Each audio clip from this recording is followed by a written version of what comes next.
rahoton da muka samu ga manyan 'yan ta'addan nan da muka kama sun ka ce muna to akwai wata shawara da ake yi amma shugabannin najeriya sun san da ita shine akwai wani daji da aka ce ma gaba nan wajen sokoto ga gayinsu yake dajin nan ana son a maida shi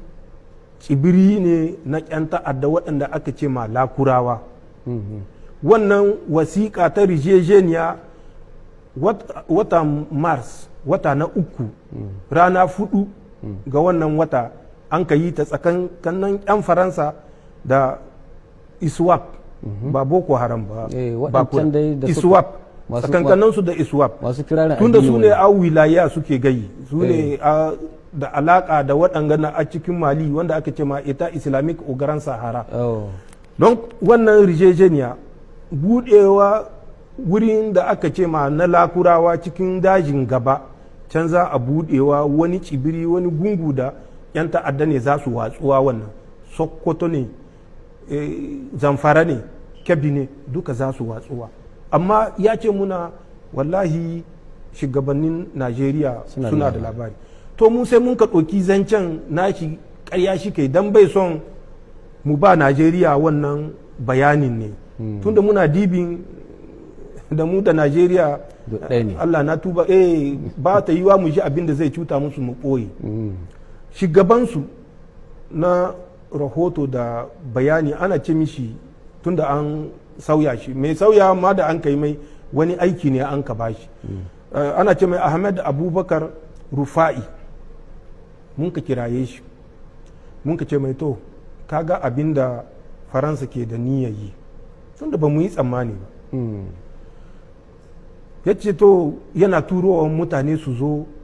su kwashi isasshen rahoto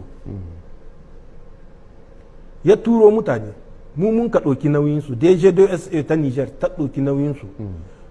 yawonsu gidan kaso nan yamai ne cikin ƙasa ne babu inda ba a kai su ba sun ka tattauna da 'yan ta'adda tunda ba guda ba biyu ba 3 ne mun ka kama abu ne da nasiri ne ba za a gayin shi ba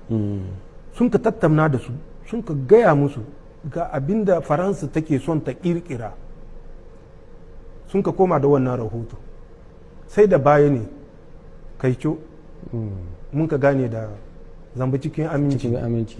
tunda mun zo mun gane da wanda mun kai kira mun ka gaya ma ahmed abubakar rufa'in yana cikin waɗanda shine turawa ke ce ma puan focal da 'yan ta'adda ke gani shi ke tura su foro har wata ƙasa da aka ce ma centrafrique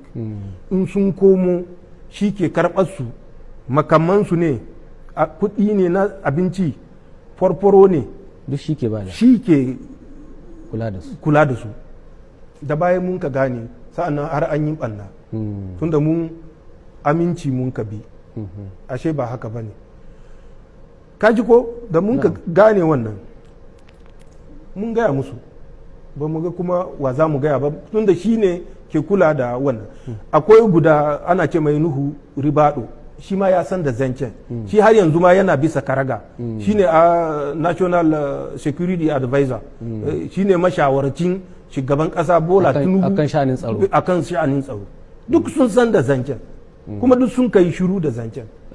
nan ne mun ka gane kenan harakan nan kihi tun ga kai ne ya rube ba wuciya ce ta rube kan kihi ne ya rube da mun ka gani wannan mun ka ce to mu ɗauki matakai lakura wannan in an kasu menene abin da za a basu aikin da za a basu su yi bututun